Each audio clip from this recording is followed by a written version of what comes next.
Hello dear students, जय हिंद जय राजधानी। मैं doctor Ramesh Yadav, Rajdhani education group Pachkodia job net Jaipur से अपने बच्चों की परवरिश कर रहे हैं। उन सबका आज दिन है, तो हम चाहेंगे यहाँ से उनको सैल्यूट किया जाए, उनको सम्मान दिया जाए जिस सम्मान के हकदार होते हैं। वैसे मैं आपको बता दूं, पिता का कोई दिवस नहीं होता बेटा, हर दिन ही पिता का दिवस होता है। हर दिन ही पिता जो है ना हमारे लिए सम्मानीय होते हैं, हर दिन ही वो हमारे लिए मेहनत करते हैं, हर दिन ही हमारे लिए वो लड़ते हैं जमाने से, हर दिन ही वो लड़ते हैं हालातों से, हर दिन ही वो संघर्ष करते हैं दुनिया से। पिताजी का कोई दिन नहीं होता है। जैसे आदमी दुख के अंदर माँ को याद करता है, माए मेरे यहाँ से ना हाथ दुख रहे हैं, माए मरे हुए एटसेट्रा बोलते हैं ना। लेकिन बेटा माँ को तो माँ अपनी जगह, बेटा माँ का तो सही है अपनी जगह, लेकिन पिता भी अपने आप में बहुत बड़ी शक्ति होती है बेटा। वो बहुत बड़ी ताकत होती है उस पूरे परिवार के लिए। माँ अपने आंसुओं को बेटा निकाल देती है, माँ अपने आंसुओं को बच्चों के सामने जाहिर कर देती है। लेकिन पिता को तो ये हक भी नहीं दिया गया कि वो बच्चों के सामने अपने आंसू निकाल दे, बच्चों के सामने अपने दुख को व्यक्त कर दे, क्योंकि वो मजबूत बन जाते हैं। उनको पता है अगर आज मैंने आंसू निकाल दिए तो शायद मेरे बच्चे कमजोर पड़ जाएंगे, मेरे बच्चे जीवन में अच्छा नहीं कर पाएंगे, वो ज्यादा इमोशनल होकर अपने लक्ष्य से भटक जाएंगे। इसलिए ऐसे पिता को हम याद करने जा रहे हैं, ऐसे पिता को यहाँ से प्रणाम करने जा रहे हैं, सैल्यूट करने जा रहे हैं, जिनकी वजह से ही आप लोग इस दुनिया में हैं, जिनकी वजह से ही आप लोग इस दुनिया को देख पा रहे हैं। जैसे मैंने कहा ना, छोटा दुख होता तो माँ को याद करते, दुख छोटा होता तो, लेकिन बड़ा संकट जब आता है तो पिता को याद करते हैं। जब बीमार होते तो माए माए करते हैं, लेकिन जब ट्रक पास से निकलता है ना बेटा, अरे बाप रे, पिताजी याद आते हैं। इसका मतलब पिताजी भी बहुत इंपॉर्टेंट है बेटा, पिताजी बहुत महत्वपूर्ण है। उनकी वजह से ही आपके घर में खुशियां है बेटा, उनकी वजह से ही आपके घर में खुशहाली है, उनकी वजह से ही आप अपना ध्यान पढ़ाई में लगा पा रहे हैं, उनकी वजह से ही आप हॉस्टल में रह रहे हैं, उनकी वजह से ही आप जो है ना अच्छे कपड़े पहन रहे हैं, उनकी वजह से ही आप अच्छा कर रहे हैं, मस्ती कर रहे हैं, खेल रहे हैं, घूम रहे हैं। उन्हीं का बड़ा योगदान है बेटा। इसलिए पिताजी को समर्पित कर रहे हैं आज का दिन। और पिता तो बेटा ऐसे होते हैं, बहुत सारे ऐसे बच्चे होंगे आप में से जिनके लिए पिता ने ना अपनी जमीन भी गिरवी रख दी है। एक यूट्यूब पे मैं वीडियो देख रहा था बेटा, बिहार के एक आईएएस बने थे और उन्होंने अपनी कहानी जो है ना अपने इंटरव्यू में बताई थी कि जब मैं 5वीं क्लास में पढ़ रहा था तो हमारे हालात इतने खराब थे, इतने बदतर स्थिति थी हमारी कि मेरे माँ और छोटी बहनों को हमने ननिहाल छोड़ दिया। सोचिए आप, माँ और अपनी 2 छोटी बहनों को ननिहाल छोड़ दिया ताकि खाने का पैसा बच जाए।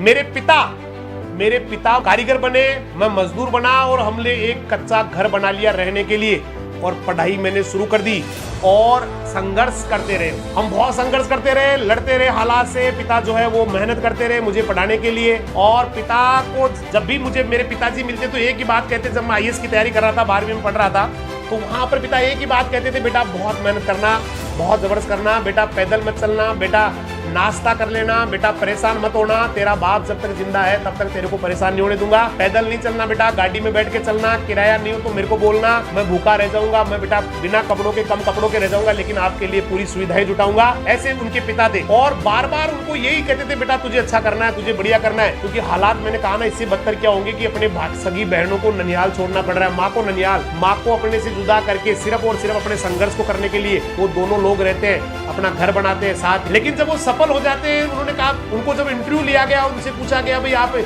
क्यों सफल हो गए? बोला मैं सफल नहीं होता तो क्या करता, बताइए आप, सफल नहीं होता तो क्या करता? जहां मेरे पिता मुझे ये कह रहे, जमीन बेच दी मुझे पढ़ाने के लिए, मेरे पिता के पास जो छोटा सा जमीन का टुकड़ा गांव में था, उस जमीन के टुकड़े को उन्होंने बेच दिया। और मेरे पिता मुझसे बोल रहे हैं कि बेटा एक दिन तो तेरी होनी है जमीन, एक दिन तो तेरी होनी है, मेरी दुनिया से जाने के बाद तेरी होनी है, तो जीते जी भी तेरी कर देता हूं, क्या फर्क पड़ता है। उन्होंने जमीन मेरे लिए बेच दी। और एक लाइन उन्होंने और बोली, उसने मुझे पूरा झकझोर के रख दिया। उन्होंने कहा कि बेटा अगर मेरी किडनी भी बेचनी पड़ी ना, मेरी किडनी भी अगर तेरे को पढ़ाने के लिए बेचनी पड़ी तो भी बेटा मैं अपनी किडनी बेच दूंगा, लेकिन तुझे पढ़ाऊंगा, तुझे काबिल बनाऊंगा। अब आप सोचिए, जिसका इतना जुनूनी पिता हो, इतना त्यागी पिता हो, जिसने सब कुछ दांव पे लगा रखा अपने संतान के लिए, क्या मैडम मैं पढ़ता नहीं? वहां इंटरव्यू कह रहे। तो मैडम ने वहां इंटरव्यू पूछा कि फिर तो आपने बहुत दुख उठाए, फिर तो आपने जीवन में ना काफी दुख उठाए। तो उसने कहा एक्सक्यूज मी मैडम, आप गलत बोल रहे हैं, वो हमारा दुख नहीं था, दुख नहीं था मैडम, वो हमारा संघर्ष था। दुख तो वो होता है जब एक माँ से उसका बेटा चला जाता है दुनिया छोड़ के, दुख तो वो होता है जब बहन की कलाई सूनी पड़ी होती है क्योंकि उसका भाई दुनिया छोड़ के चला जाता है, दुख तो वो होता है जब किसी का पति जो सिंदूर भरने वाला होता है वो कहीं शहीद हो जाता है दुनिया छोड़, वो दुख होता है मैडम, वो तो हमारा संघर्ष था। दुख का अंत बुरा होता है, संघर्ष का अंत हमेशा सुखद होता है। वो दुख नहीं था, आपने गलत शब्द यूज किया, वो हमारा संघर्ष था। और संघर्ष की ही परिणति है कि आज हम लोग आपके सामने बैठे, आज हमारा इंटरव्यू ले रही है, संघर्ष है वो। इसलिए उसको दुख मत कीजिए मैडम, दुख मत कहिए, ये संघर्ष है। और यही संघर्ष है बेटा आपके पिता का, यही संघर्ष है आपका। और वो बच्चे, उन पे लानत आती है बेटा। उन बच्चों, कई सारे बच्चे ऐसे होते हैं जो खुद बेटा एसी वाले कमरे में रहते हैं, उनके माता पिता कहीं बाहर जहाँ पशु बनते हैं वहां गैरेज में रहते हैं। धिक्कार है बेटा ऐसी जिंदगी पे। और बहुत सारे, मैं कल परसों आपको बता भी रहा था, एक वीडियो में देख रहा था जहाँ फादर मदर को बैठाया जा रहा है गाड़ी पे पीछे मोटरसाइकिल पे, और वहां उनको आपने भी किसी ने देखा हो तो यहाँ मुझे लिखना बेटा। वहां पे सीधा ये पिताजी को उतार दिया, पिताजी को उतरा नहीं जा रहा। आपने किसी बच्चे ने वीडियो देखा, उसमें माँ उतर जाती है, बूढ़े से होते बहुत ज्यादा बूढ़े, और पिताजी का पैर बेचारों का निकलता नहीं, बहुत देर तक वो पैर को खींचते रहते हैं। और जब वो बड़ा गुस्सा आता है उस बेटे को, और उनको उतार के वृद्धाश्रम के सामने, वृद्धाश्रम जो होता है ओल्ड एज होम, वहां उतार के फिर वो उठा के सामान फेंक के फटाफट बाइक लेके चला जाता है। तरस आता है ऐसे बच्चों पे। अरे बेटा आपके पिता ने क्या कमी रख दी बेटा? इतना मेहनत कर रहे हैं वो, इतना मेहनत कर रहे हैं, रात दिन आपके लिए लगे हुए, 24 घंटे आपके लिए लगे हुए बेटा। कभी सोचते नहीं वो अपने बारे में, कभी सोचते नहीं अपने कपड़ों के बारे में, कभी सोचते नहीं अपने खाने के बारे में। जो मिलता है खा लेते हैं, जब मिलता है खा लेते हैं, नहीं खाते तो भी उनकी कोई शिकायत नहीं होती है। इतना संघर्ष आप सोच नहीं सकते बेटा उनकी हालत क्या चल रही होती है। वो एक एक रुपए के लिए उनके दिमाग में चलता है, मेरे बच्चे ने वहां से फोन किया है, उसको 2000 रुपए की जरूरत है।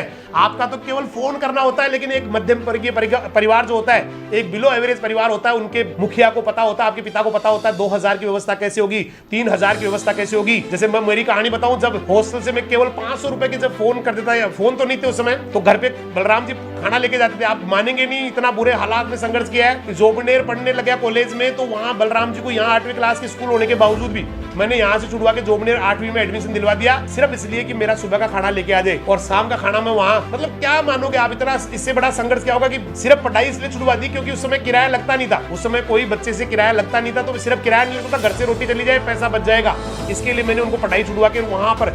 और उसके बाद में सिर्फ मैं फोन करता था कि माँ मुझे ना 500 रुपए चाहिए, बलराम जी के साथ संदेश भेजता था कि 500 रुपए चाहिए। अब मुझे भी पता होता था कि 500 रुपए कहाँ से आएंगे, मुझे पता था कितना संघर्ष वहां होगा, कितना आपस में कितनी तनातनी वहां चलेगी, क्योंकि 500 रुपए बहुत बड़ी रकम थी बेटा उस जमाने में हमारे लिए। सोच नहीं सकते हम 500 रुपए के लिए। मेरी मदर सुबह उठ के 5 जनों के पास जाती थी बेटा, 5 जनों के पास जाके किसी से जो है ना 2 रुपए सैकड़े के लिए बोलती थी, किसी को 5 रुपए सैकड़े के लिए बोला आपको जितना चाहिए वो सैकड़े ले लेना, जितना ब्याज चाहिए, मुझे 500 की जरूरत है, मेरे बेटे ने 500 रुपए मंगवाए हैं। ये बहुत बड़ा त्याग होता है बेटा माता और पिता का। इसके अलावा पिता ने लकड़ियां काट के बेटा रात भर दिन भर काम करना, पूरी रात भर काम करने के बाद पूरी रात वो कर्राते थे। जब वो कर्राते तो पूरी रात मेरा बेटा, मेरे को नींद नहीं आती थी, पूरी रात भी रोता था बड़ा। जैसे ही कर्राट सुन रहा था, मेरे मदर फादर यहाँ सुन रहे होंगे शायद बाहर, पूरी रात भर मैं अपने आप को रोने से नहीं रोक पाता, पूरी रात भर रोता था, यार क्या जिंदगी दी है यार, ये क्या ईश्वर ने जिंदगी दी है। मेरे पिता मेरी वजह से रात भर कर रहे थे, मेरी वजह से रात भर तड़पते हैं, मेरी वजह से, क्योंकि दिन भर काम करने के बाद बेटा उनके अंदर इतना जकड़न, इतना दर्द होता था कि रात भर वो सो नहीं पाते थे। बस वहीं से पागलपन, खुखारपन आ गया। कुछ नहीं, कुछ भी हो जाए, गला काट के देना पड़े, प्राण देने पड़े, चाहे पूरे राजस्थान को जो है ना बेटा पैदल नापना पड़े, सफल तो होके दिखाऊंगा, सफल तो होके दिखाऊंगा, कभी तो गर्व कराऊंगा कि किसी शेर ने यहाँ जन्म लिया। बस यही पागलपन बेटा, यही क्रूरता जो है ना आज जहां भी हमको लेके आ गई, उस क्रूरता का बड़ा हाथ है। तो बहुत बड़ी शक्ति होती है बेटा पिता की वजह से। मैंने बार बार आपको कह रहा हूँ, आपको दुनिया में आप पिता की वजह से आए। हो सकता है कई बार जो है ना आपको बुरा लगता होगा, कई बार हम ना उनके ऊपर गुस्सा कर देते, कई बार ना पिताजी आप क्यों चिल्ला रहे हैं हम पर, क्यों ऐसे कर रहे हैं। बेटा वो उनका हक होता है, उनका फर्ज होता है, वो आपके ऊपर चिल्ला सकते हैं बेटा, उनको राइट है। क्योंकि आप भी बचपन में बहुत बार उनसे 1000 बार क्वेश्चन करते थे, 1000 बार जो है ना उनसे रूठ जाते थे, 1000 बार आप चीखते थे, चिल्लाते थे, लेकिन कभी उनकी तरफ से शिकायत आती नहीं थी। और आज आप जब छोटी सी बात होती है बेटा, आपको बहुत बुरा लगता है जब आपके पापा जी कहते हैं ऐसे नहीं करना, मोबाइल नहीं चलाना, पढ़ाई करनी है, आपको ये करना, गुस्सा आता है बेटा आपको, मुझे पता है इतना बहुत बुरा लगता है। अरे बेटा उनको पूछो जिनके पिता नहीं, उनको पूछो जिनके पिता का ऑपरेशन कर दिया गया बेटा, और उनकी आत्मियां बाहर निकाल के उसके बाद वो बचे नहीं। उनसे पूछो जिनके पिता का मर्डर हो गया बेटा, उनसे पूछो जिन्होंने पिता का मुंह नहीं देखा, जिनका जन्म हुआ था उस समय उनके पिता शहीद हो गए थे। उनसे पूछो जिनके पिता है नहीं, पिता की अहमियत क्या होती है, जीवन में पिता का कितना अहम रोल होता है, ये उनसे पूछिए बेटा जो जिनके पिता नहीं है। आपके पापा आपके साथ इसलिए आपको लगता नहीं कि पापा कितने इंपॉर्टेंट है, बहुत इंपॉर्टेंट है बेटा, बहुत इंपॉर्टेंट है। चाहे वो 100 रुपए कमाते हो, चाहे वो 50,000 रुपए पर डे कमाते हो, पापा बहुत इंपॉर्टेंट है बेटा, पापा बहुत महत्वपूर्ण है। और पापा का दिन बेटा हमेशा ही पापा का दिन होता है, हमेशा पापा का दिन ही मानना बेटा आपको। पापा ही इस दुनिया के आपके लिए तो कम से कम इस दुनिया में लाने वाले ईश्वर भगवान है। आपने हो सकता है किसी भगवान का नाम सुना होगा, किसी हनुमान जी का, फलाने जी का नाम सुना होगा, लेकिन बेटा 2 भगवान तो आपके साथ रहते हैं 24 घंटे। 2 भगवान तो बेटा आपको आगे बढ़ाने के लिए 24 घंटे मेहनत कर रहे हैं। अरे कहते किसे भगवान? भगवान वही तो है जो आपको पावर देता है, जो शक्तियां देता है, उसी को तो भगवान कहते हैं। हम प्रार्थना करते हैं कि ऐसा हो जाए, और आपने सीरियल में या पुराने जमाने में कहानी में सुना होगा, वहां पर ऐसे आ गए, ये हो गया, भगवान आए, उन्होंने ताकत दे दी। अरे ताकत दे रहे ना पापा जी यार, ताकत दे रहे हैं बेटा, तेरे को खाने को दे रहे हैं, तेरे को कपड़े दे रहे हैं, तेरे को फीस दे रहे हैं, तेरे को कॉलेज में पढ़ा रहे हैं, हॉस्टल में पढ़ा रहे हैं, आपके लिए संघर्ष कर रहे हैं, और क्या ताकत चाहते हो बेटा? ये तो भगवान भी नहीं करता बेटा। भगवान ने कभी आपको 1 रुपया कमा के नहीं दिया है, भगवान ने कभी आपको कपड़े ला के नहीं दिए, कभी कोई ड्रेस ऊपर से नहीं गिरी है, कभी भगवान ने आपका फीस जमा नहीं कराया, कभी किसी भगवान ने। वो तो आपका ये आपके फादर ही बेटा आपके ईश्वर है, भगवान आपकी मदर ही आपके ईश्वर है। हमेशा उनका सम्मान करो, हमेशा उनकी रिस्पेक्ट करो। मैंने कहा ना, पिता का दर्द उससे पूछिए बेटा जिसने पिता को देखा ही नहीं। पिता का दर्द उससे पूछिए जिसके पिता को, मैंने कहा ना, उनकी हत्या हो गई या किसी कारण से वो चले गए दुनिया से, और वो वापस आके गए, तब ये कह के गए थे मैं वापस आऊंगा शाम को टाइम पर, और बाद में पता चला कि पापा दुनिया में नहीं रहे। उनको पता होता है बेटा पापा क्या होते हैं आपको।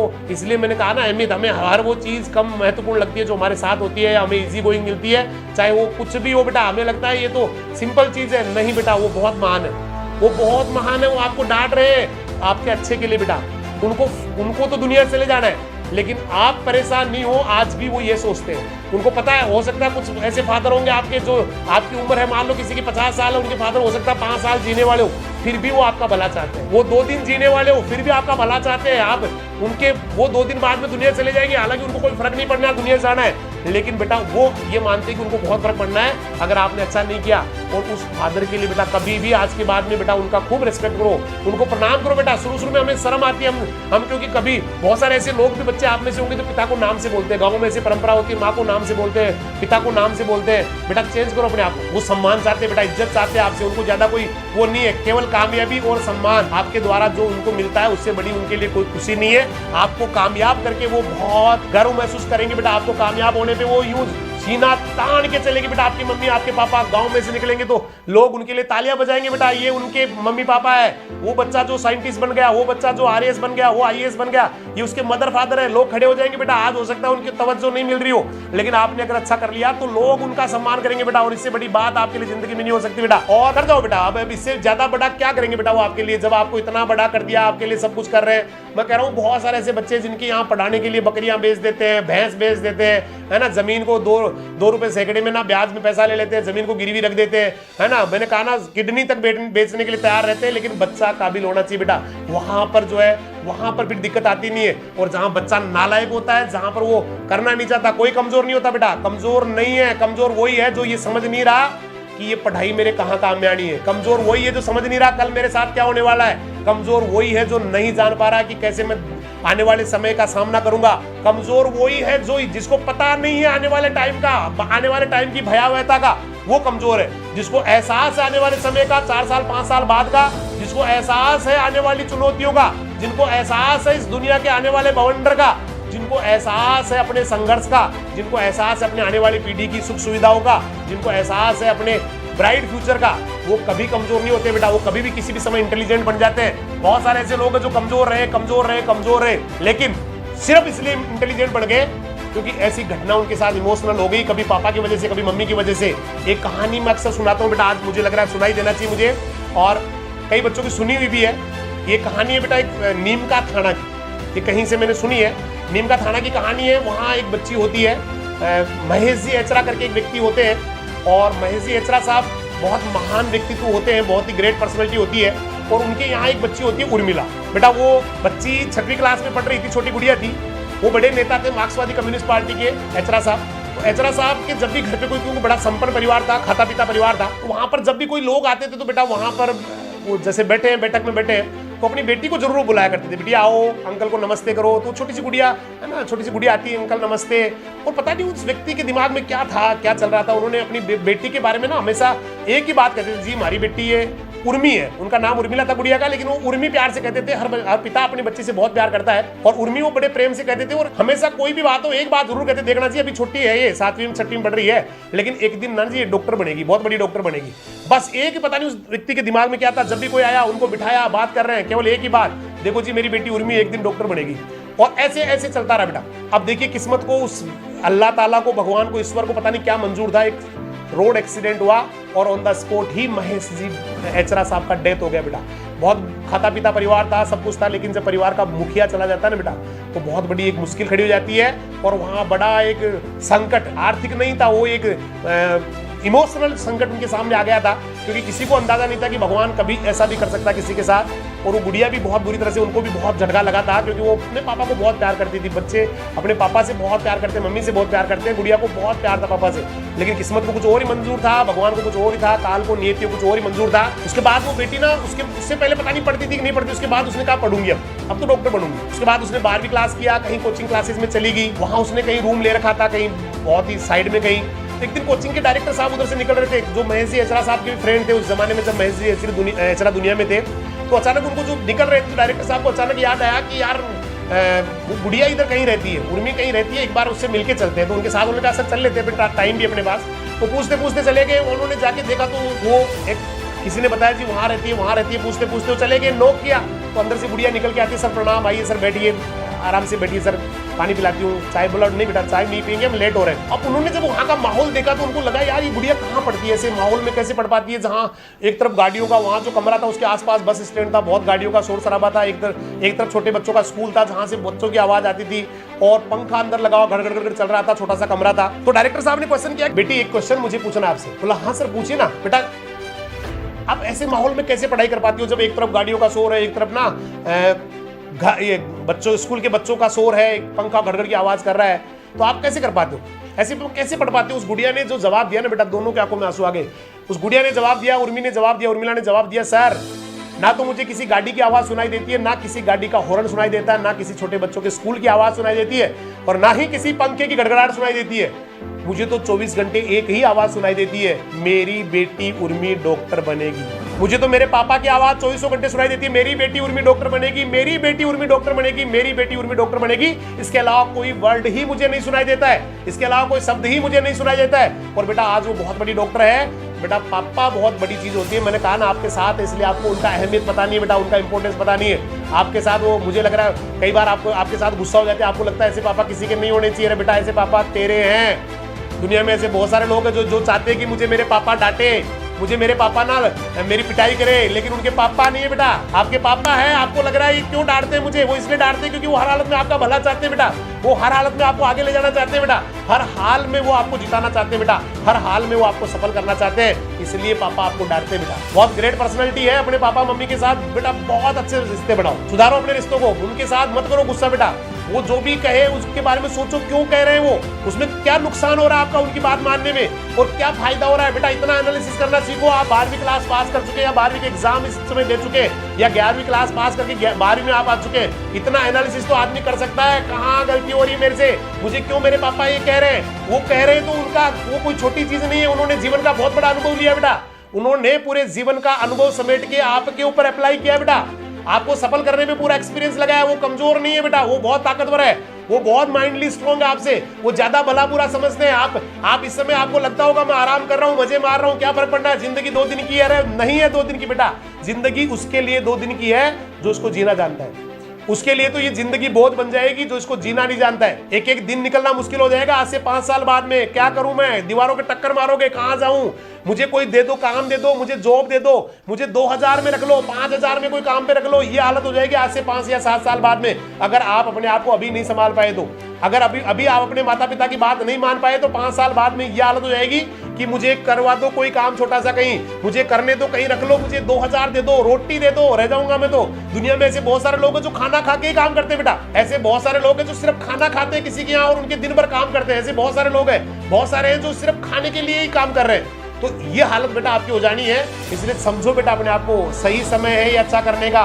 उनको जवाब मत दो बेटा, मत दो जवाब। गुस्सा आ रहा है उनको बहुत बार, मेरे फादर जो है ना बेटा, इनको वो हमेशा, अब वो संघर्ष किया उन्होंने लाइफ में, तो इतना उनका स्वभाव, बेटियों को ध्यान है जो हॉस्टल में रहती है उनको पता है कितना, लेकिन अब है तो है बेटा, उनको चेंज नहीं कर सकते हम। उनका स्वभाव खराब है या जैसे भी, उनको चेंज नहीं कर सकते बेटा, क्योंकि फादर चेंज नहीं होते हैं, मदर चेंज नहीं होती है, दोस्त चेंज हो सकते हैं, जो चेंज हो सकते हैं उनको चेंज कर दो, लेकिन जो चेंज नहीं हो सकते ना बेटा, उनको एडजस्टमेंट करना सीख लो, उनको बर्दाश्त करना सीख लो, उनके बारे में सोचो वो क्यों बोल रहे हैं ऐसा, उनका क्यों स्वभाव खराब हो गया, किन कारणों से हुआ, और उन कारणों के पीछे जाओगे तो आपको लगेगा कि ये गलत नहीं है, ये गुस्सा कर रहे हैं ना, गलत नहीं कर रहे हैं, ये जो हालात इन्होंने देखे हुए उसके हिसाब से चिड़चिड़े हो चुके हैं, उस हालात के हिसाब से जो है ना इनके अंदर इरिटेशन आ चुका है, तो फिर आपको लगेगा कितने महान है मेरे मदर फादर।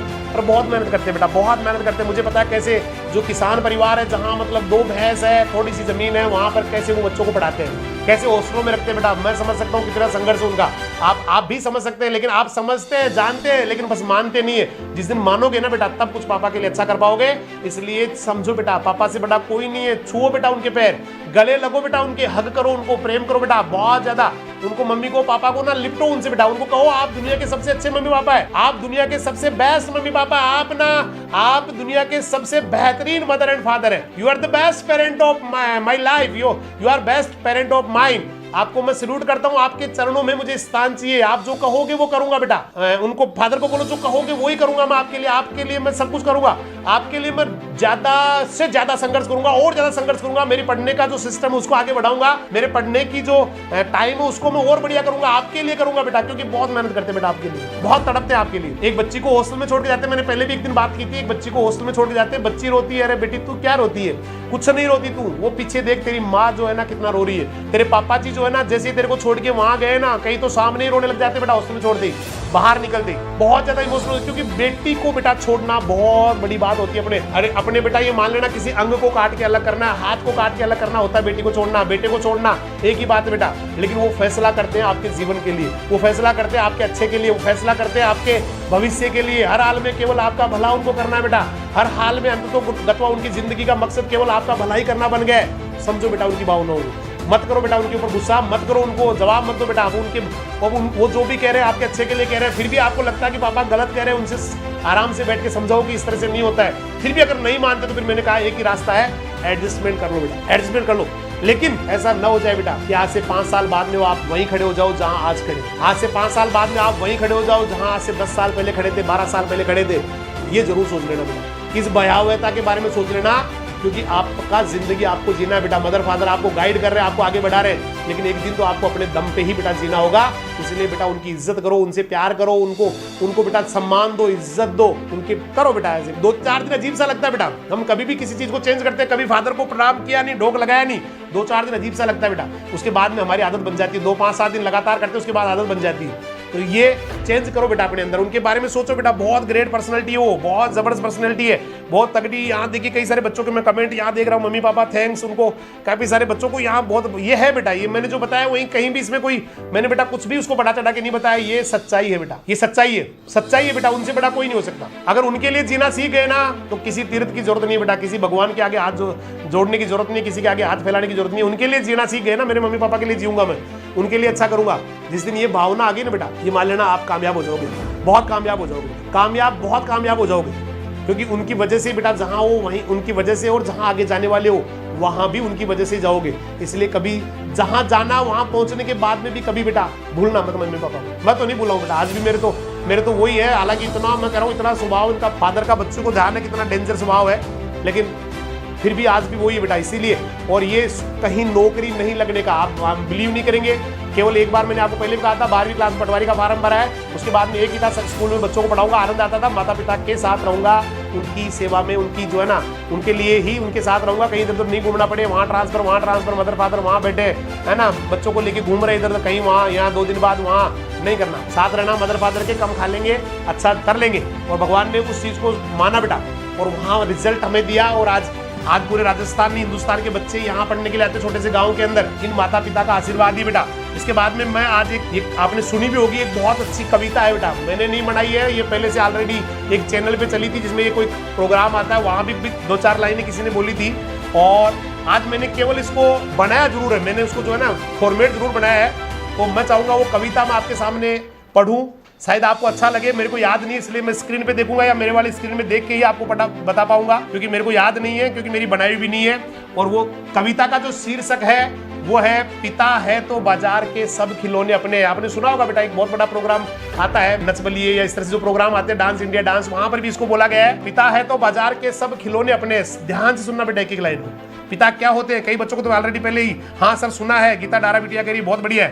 पिता जीवन है, पिता संबल है, पिता शक्ति है, पिता सृष्टि में निर्माण की अभिव्यक्ति है। आपके सामने स्क्रीन पे बेटा, पिता जीवन है, पिता संबल है, पिता शक्ति है, पिता सृष्टि के निर्माण की अभिव्यक्ति है, पिता अंगुली पकड़े बच्चे का सहारा है, पिता अंगुली पकड़े बच्चे का सहारा है, पिता कभी कुछ खट्टा कभी खारा है, कभी कुछ खट्टा कभी कुछ खारा है, पिता पालन है, पोषण है, परिवार का अनुशासन है, पिता पालन है, पोषण है, परिवार का अनुशासन है।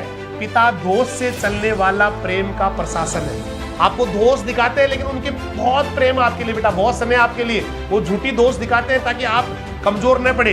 तो पिता पालन है, पिता पोषण है, परिवार का अनुशासन है। पिता दोष से चलने वाले प्रेम का प्रशासन है। पिता रोटी है, पिता कपड़ा है, पिता मकान है। पिता छोटे से परिंदे का बड़ा आसमान है। पिता रोटी है, पिता कपड़ा है, पिता मकान है। पिता छोटे से परिंदे का बड़ा आसमान है। पिता अप्रदर्शित अनंत प्यार है, जो प्यार को प्रदर्शित भी नहीं कर सकते, मम्मी कर देती है, सब कर देते हैं, लेकिन पिता कभी अपने प्यार को, अनंत प्यार को अप्रदर्शित मतलब प्रदर्शित भी नहीं कर पाते हैं। तो पिता अप्रदर्शित अनंत प्यार है। पिता है तो बच्चों का इंतजार है। जिनके पिता है वहां बच्चे इंतजार करते हैं, पापा आएंगे शाम को, पापा मेरे लिए ना खिलौने लाएंगे। तो पिता अप्रदर्शित अनंत प्यार है। पिता है तो बच्चों का संसार है। पिता से ही बच्चों के ढेर सारे सपने, पिता से ही बच्चों के ढेर सारे सपने हैं। पिता है तो बाजार के सब खिलौने अपने हैं। बेटा खिलौने वहां है जहां पापा है। जिनके पापा नहीं होते ना बेटा, वो दूसरे बच्चों के साथ हाथ में लिए हुए खिलौने देखते हैं। तो पिता अप्रदर्शित अनंत प्यार है। पिता बच्चों का इंतजार है। पिता से ही बच्चों के ढेर सारे सपने हैं। पिता है तो बाजार के सब खिलौने अपने हैं। पिता से परिवार में प्रतिपल राग है। पिता से ही माँ की बिंदी और सुहाग है। पिता से ही परिवार में प्रतिपल राग है। पिता से ही माँ की बिंदी और सुहाग है। पिता परमात्मा की जगत के प्रति आसक्ति है। पिता गृहस्थ आश्रम में उच्च स्थिति की भक्ति है। पिता से ही परिवार में प्रतिपल राग है। पिता से ही माँ की बिंदी और सुहाग है। पिता परमात्मा की जगत के प्रति आसक्ति है। पिता गृहस्थ आश्रम में उच्च स्थिति की भक्ति है। पिता अपनी इच्छाओं का हनन, खुद की इच्छाओं को मार देते हैं बेटा आपकी इच्छा पूरी करने के लिए। पिता अपनी इच्छाओं का हनन और परिवार की पूर्ति है। पिता रक्त से निगले हुए संस्कारों की मूर्ति है। ध्यान देना दोबारा, पिता अपनी इच्छाओं का हनन, अपनी इच्छाओं का हनन कर लेते हैं, परिवार की पूर्ति है, मतलब परिवार की पूर्ति करते हैं। पिता रक्त निगले हुए संस्कारों की मूर्ति है, मतलब निगल जाते बेटा अपने खून को भी, ताकि बच्चों को पता नहीं लगे खून आ रहा है। पिता एक जीवन को जीवन का दान है। पिता दुनिया दिखाने का एहसान है। पिता एक जीवन को जीवन का दान है। पिता दुनिया दिखाने का एहसान है। पिता सुरक्षा है अगर सिर पर हाथ है। पिता सुरक्षा है अगर सिर पर हाथ है। पिता नहीं तो बचपन अनाथ है। पिता सुरक्षा है अगर सिर पर हाथ है। पिता नहीं तो बचपन अनाथ है। तो पिता से बड़ा तुम अपना नाम करो, पिता का अपमान नहीं, उन पर अभिमान करो। पिता सुरक्षा है अगर सिर पर हाथ है। पिता नहीं तो बचपन अनाथ है। पिता नहीं तो बचपन अनाथ है। तो पिता से बड़ा तुम अपना नाम करो, पिता का अपमान नहीं, उन पर अभिमान करो। क्योंकि माँ बाप की कमी को कोई बांट नहीं सकता, क्योंकि माँ बाप की कमी को कोई बांट नहीं सकता, और ईश्वर भी इनके आशीषों को काट नहीं सकता। अगर माता पिता का आशीर्वाद इस बच्चे के साथ है, ईश्वर भी उसका कुछ नहीं बिगाड़ सकता बेटा, क्योंकि माँ बाप की कमी को कोई बांट नहीं सकता और ईश्वर भी इनके आशीषों को काट नहीं सकता। विश्व में किसी भी देवता का स्थान दूजा है। विश्व में किसी भी देवता का स्थान दूजा है। माँ बाप की सेवा ही सबसे बड़ी पूजा है। ईश्वर से भी बड़ा माता पिता होते बेटा। विश्व में किसी भी देवता का स्थान दूजा है। माँ बाप की सेवा ही सबसे बड़ी पूजा है।